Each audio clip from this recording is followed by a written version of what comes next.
Hallo und herzlich willkommen zu einem neuen Video von Schuster Automobile. Bald beginnt ja die Cabrio-Saison und da haben wir uns überlegt, machen wir mal wieder ein Video für die MX5-Fahrer unter euch. Und das trifft sich nämlich besonders gut, weil wir vor kurzem ein neues Kofferset bekommen haben, das wir euch hier in diesem Video mal vorstellen möchten. Nämlich also ein Set, was perfekt in den Kofferraum von eurem MX5 passt. Und wir schauen heute im Video das Set mal an, wie messen die Maße aus, schauen uns die Qualität natürlich auch mal an und wie das Ganze in den Kofferraum reinpasst. Und wenn euch das interessiert, bleibt auf jeden Fall dran. Gleich nach dem Intro legen wir los.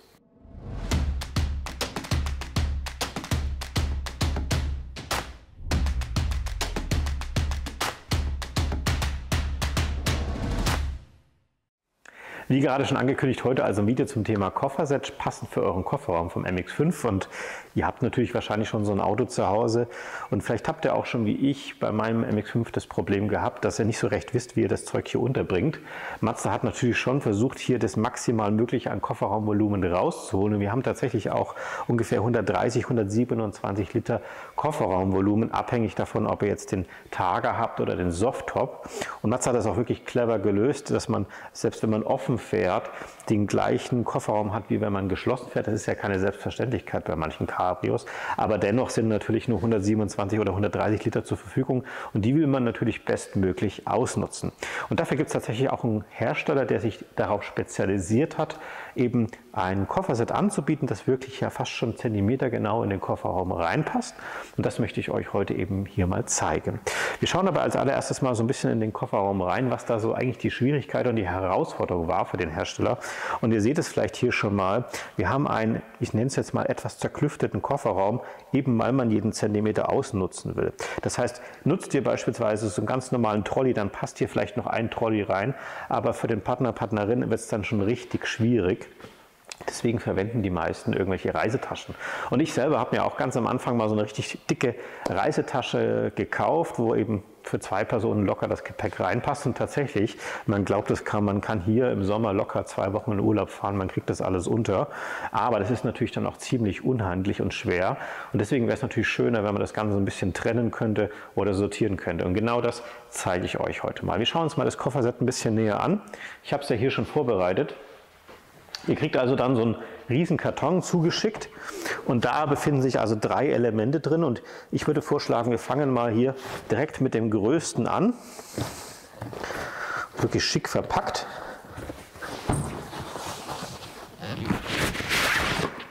So, das ist also das größte Kofferelement. Ich stelle es einfach mal so ein bisschen hin, dann schauen wir mal das nächste an. So, schaut schon ein bisschen aus wie eine Aktentasche, ist aber doch noch ein bisschen größer. Kann man aber sicherlich auch als Aktentasche benutzen. Und hier noch ein kleinerer Koffer. Ich lege den mal so ein bisschen davor. Und wenn ich jetzt schon die hier so schön hierher drapiert habe, lasst uns mal so ein bisschen über das Material sprechen und über die Fertigung. Grundsätzlich habe ich jetzt hier ein Koffersystem in Schwarz. Das hier ist jetzt mit braunen Nähten, also man sagt auch Mokka dazu, gemacht und innen drin auch noch ein spezielles Futter, das man sich aussuchen kann. Und ihr habt tatsächlich die Möglichkeit, hier auch selber ein wenig Einfluss zu nehmen. Der Hersteller von diesem Kofferset orientiert sich da auch mal so ein bisschen an den Farben vom Auto. Das heißt, die Naht passend beispielsweise zur Naht von eurem Leder.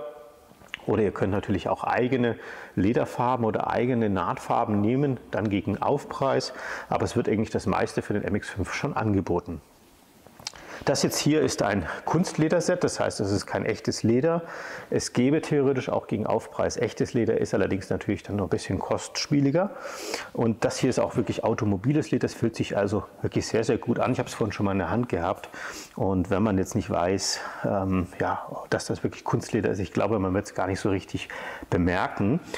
Es ist auch jetzt nicht irgendwo in China irgendwie massengefertigt, das ist also wirklich handgefertigt, wird angefertigt auf euren Wunsch. Die haben das nicht auf Lager, deswegen bedenkt dabei auch, dass wir irgendwo so zwischen 5 und 6 Wochen Lieferzeit haben. Und wenn man das so ein bisschen im Detail mal rangeht, das ist echt sehr, sehr liebevoll gemacht. Man sieht auch, dass es mit der Hand verarbeitet wurde, fühlt sich wirklich angenehm an, sehr weiches Material. Und hier an der Seite, auf der Rückseite und an der Seite haben wir so eine Art Nylongewebe, würde ich sagen, so ein bisschen strukturiert. Und vorne eben hier mit dieser Lederapplikation. Hier noch das Logo vom Hersteller, kann man auch abbestellen. Und ich würde sagen, wir schauen mal gleich hier in den ersten Koffer rein. So, ich drehe es mal so ein bisschen in die Kamera. Vielleicht könnt ihr es hier ganz gut sehen, das ist ein Mikrofasergewebe, fühlt sich wirklich sehr angenehm weich an, fast schon so ein bisschen wie Samt. Und wir haben uns jetzt hier für die dunkle Farbe entschieden, das finde ich ein bisschen schicker und edler. Es gäbe noch so einen Hellgrauton, ähnlich wie hier bei dieser Keda oder wie man das nennen mag. Ist so ein bisschen Geschmackssache, glaube ich. Ich finde, das Schwarze ist ein bisschen unempfindlicher auch für den Alltag. Hier haben wir das recht weich reingelegt. Ich glaube, das wurde eben aus Konstruktionsgründen hier mit so einem Reißverschluss versehen. Der ist allerdings von innen. Das heißt, da kann man jetzt nicht nochmal ein eigenes Fach draus machen. Vielleicht könnte man sogar was drinnen verstecken. Aber ich glaube, gedacht ist es dafür nicht. Ansonsten gibt es hier drinnen eigentlich gar nicht so viel zu entdecken. Ich würde vorschlagen, wir schauen mal kurz nach den Maßen, damit ihr wisst, was da so alles reinpasst. Ich gehe jetzt mal von außen dran. Wir haben jetzt hier, ich drehe es mal so, dann könnt ihr es, glaube ich, besser sehen, ein Außenmaß von 54, ziehe ich jetzt einfach mal 1-2 cm ab, dann seid ihr so bei 52, 53 cm an der Breite. Dann haben wir mal, ich nenne es jetzt einfach mal Höhe oder Tiefe. Wir haben jetzt hier 36, nehme ich auch wieder 1-2 weniger, bin ich bei 34. Und von der Innenhöhe, ja, ich schaue mal kurz, sind wir bei so ca. 9 cm. Der Hersteller selber sagt in etwa 21 Liter Volumen für diesen Koffer. Was mir auch auffällt, ist, dass der im Vergleich zu den anderen Koffern etwas schwerer ist, was auch daran liegt, dass diese Wände hier ein bisschen stabiler und fester sind. Das ist also nicht nur reiner Stoff. Ich glaube, das ist dann auch sehr gut, wenn man da beispielsweise einen Laptop oder so reintut. Ich zeige euch das mal, was ich meine. Also wenn jetzt zum Beispiel irgendwas runterfällt, dann ist es hier richtig fest, fast schon wie bei einem normalen Hartschalenkoffer und schützt natürlich dann vielleicht auch ein Display oder ein Tablet, was sich hier drinnen befindet. Hier unten drunter sind auch nochmal 2 Füße, wie man das auch von so einem Aktenkoffer normalerweise kennt. Und was mir auch auffällt, ist, dass ihr hier sogar einen Reißverschluss habt, bei dem ihr hier ein kleines Schloss einbinden könntet, damit das auch ein bisschen verriegelt und geschützt ist. Schauen wir uns nun gleich mal den zweiten Koffer an. Fangen wir mal mit hier an und vom Gewicht her würde ich sagen fast die Hälfte, obwohl das Volumen ziemlich gleich ist. Hier eben etwas weicher, auch geschützt, aber halt eben nicht so fest wie bei dem anderen Koffer. Unten drunter keine Füße, ne, merkt man schon, das ist so ein bisschen der andere Zweck gewesen. Und wir haben hier auch keine Verriegelungsfunktion, das heißt also wirklich nur bei diesem Koffer dabei. Dann drehe ich das auch mal auf, wir schauen uns das hier auch mal an. So, kurz zur Seite. Hier wieder der weiche Mikrofaserbezug, auch wieder in der gleichen Farbe innen drin. Ja, natürlich auch eher was vielleicht für T-Shirts oder für kleine Gegenstände gedacht. Oder wenn man natürlich sagt, man teilt die Koffer vielleicht auf für Partner, Partnerinnen, jeder kriegt seinen eigenen Koffer. Meistens brauchen die Männer vielleicht ein bisschen weniger wie die Frauen. Dann würde ich, glaube ich, den kleineren Koffer hier nehmen. Ja, schauen wir auch mal von den Maßen. Ich mache es mal ein bisschen zu, dass es in Form bleibt. Habe ich jetzt hier eine Breite von ungefähr, ich ziehe 2 cm wieder ab, von ca. 65 Innenmaß und von der Höhe sind wir bei 23, 24 in etwa und von der Innenhöhe bin ich hier bei ungefähr 11 bis 12 cm, also 11,5 würde ich sagen. Auch hier Angabe vom Hersteller ca. 21 Liter, gleiches Volumen. Machen wir wieder zu und schauen uns nun den größten Koffer an. Der fühlt sich auch wieder ein bisschen fester an, nicht ganz so fest wie der. Hier vorne etwas weicher, hier aber etwas fester. Gucken wir mal unten, Marcel, hier sieht man auch wieder Füße sind wieder dabei und auch hier der Reißverschluss wieder mit einer Befestigung für ein kleines Schloss. Wir schauen rein. So, hier gibt es jetzt tatsächlich ein paar Neuigkeiten zu entdecken. Hier wird ein Reißverschluss. Innen drin auch nochmal die Möglichkeit, ein bisschen was zu bewahren. Nach oben geht es nicht, also nur nach unten. Das ist sehr schön gemacht. Kann man noch ein paar, vielleicht ein Ladekabel, ein bisschen Lektüre reinpacken oder andere Sachen. Hier unten, vielleicht kannst du es ein bisschen auffangen, haben wir auch, ja, wie man das von den normalen Koffern so kennt, so Zugbänder, um es ein bisschen stärker zu komprimieren, um eben noch mehr reinzubekommen. Und, oh, schaut her, das ist eigentlich ganz nett gemacht, ist sogar hier ein kleines Schloss dabei mit einem Schlüsselsystem. Die sind ja mal ganz putzig, die kleinen Dinger.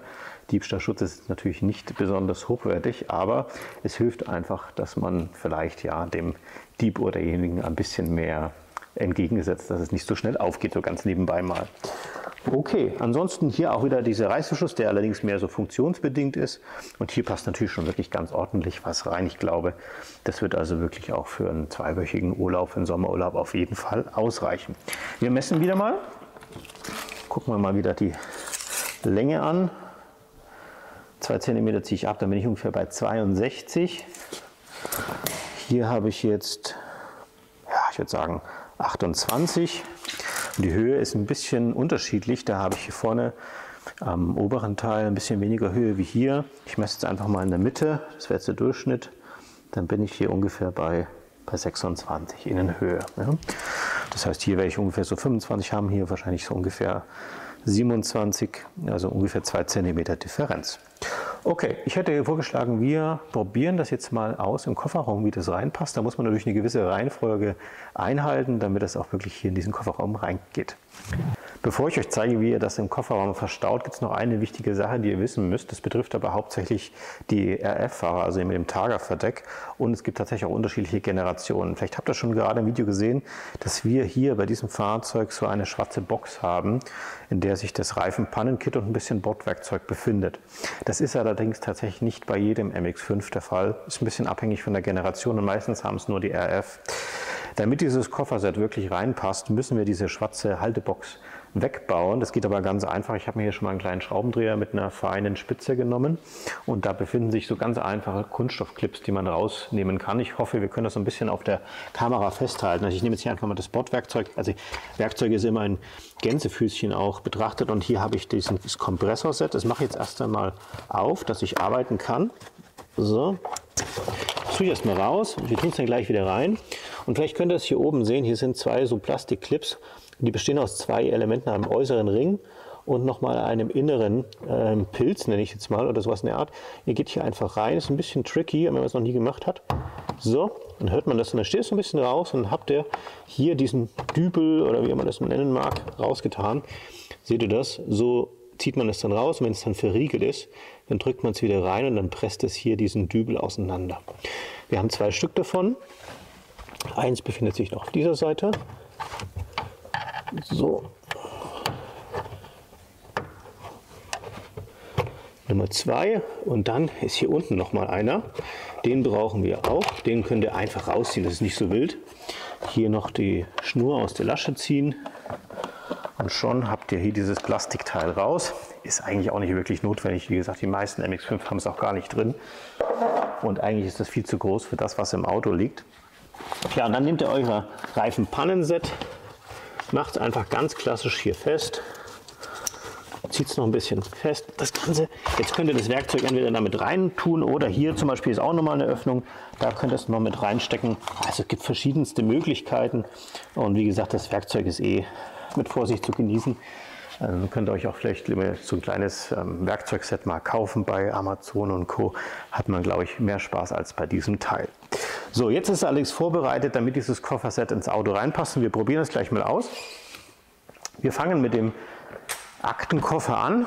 Es ist jetzt eigentlich auch egal, ob ihr die Oberseite oder Unterseite nehmt, die sind ja symmetrisch. Einfach hier unten reinlegen und da sieht man schon, hat wirklich hier fast die gleiche Höhe wie auf der linken und auf der rechten Seite und füllt diese Fläche sehr gut aus. Dann kommt als nächstes dieser Koffer hier. Das ist der kleinere von den breiten. Auch hier ist es im Prinzip egal, welche Seite ihr nehmt. Der muss so rein und so nach hinten. Okay. Und jetzt kommt das größte Stück. Hier muss man tatsächlich ein bisschen eine Reihenfolge einhalten. Ihr seht das ja, der Kofferraum ist hier ein bisschen höher, hier ein bisschen tiefer und deckt sich eben genau mit dieser Form. Und wenn ihr jetzt aufpasst, ich halte das jetzt mal so hin, dann seht ihr mal, wie genau das gefertigt ist. Also da darf es wirklich keinen halben Zentimeter mehr sein. Und der rutscht jetzt hier einfach rein. So. Jetzt sind wir hier also wirklich schon ziemlich am Limit vom Auto. Es gibt sicherlich noch ein paar Zuschauer, die sagen, ja, aber hier ist noch Platz und hier ist noch Platz. Das ließe sich allerdings tatsächlich mit einem Koffer einfach nicht mehr darstellen. Der muss ja irgendwie da reinpassen. Und zusätzlich hat man ja doch immer noch ein paar Mitbringsel aus dem Urlaub oder nimmt noch irgendwelches Zubehör mit. Beispielsweise irgendwelche Jacken, die man noch reinstopft oder irgendwelche Mitbringsel, vielleicht mit Flasche Wein oder irgendein kleines Souvenir. Das muss ja auch noch ins Auto reinpassen und deswegen hat man diese Flächen jetzt nicht ausgenutzt. Aber wenn ihr euch das jetzt mal anschaut, ist wirklich ganz, ganz viel von diesem Kofferraum schon ausgenutzt. Wir reden hier über ungefähr 89 Liter Koffervolumen, das euch zur Verfügung steht von effektivem 130 bzw. 127 Liter Kofferraumvolumen. Wenn ihr euch jetzt denkt, ja, ist ja schön und gut, aber was kostet denn dieser Spaß eigentlich? Grundsätzlich versuchen wir immer, Preisnennungen auf YouTube zu vermeiden, weil natürlich diese Videos auch über mehrere Jahre teilweise online sind und die Preise sich einfach auch verändern können. Deswegen verlinke ich euch einfach mal unten die Herstellerseite von dem Kofferset. Da könnt ihr euch das Ganze selber konfigurieren, welche Farben euch am besten gefallen. Und wie immer ist der Preis natürlich auch ein bisschen davon abhängig, was ihr für Sonderwünsche habt oder ob ihr einfach auch ein Standardmodell schön finden würdet. Ich selber finde allerdings die gebotene Qualität für den Preis vollkommen okay. Wo bekommt man schon so ein handgefertigtes Kofferset für sein MX5 perfekt? Das gibt es ja sonst nirgendwo, ist also keine Massenware. Habt ihr noch irgendwelche Fragen zu diesem Produkt? Schreibt uns wie immer in die Kommentare. Wir versuchen da so schnell wie möglich zu antworten. Wir freuen uns natürlich über einen Daumen nach oben, wenn euch das Video gefallen hat. Und dann vergesst auch nicht, unseren Kanal zu abonnieren. Das ist natürlich absolut kostenlos für euch. Und wenn ihr die Glocke drückt, kriegt ihr immer eine Info, wenn wir ein neues Video hochgeladen haben. Ansonsten bedanke ich mich wie immer fürs Zuschauen. Wir sehen uns wieder beim nächsten Video.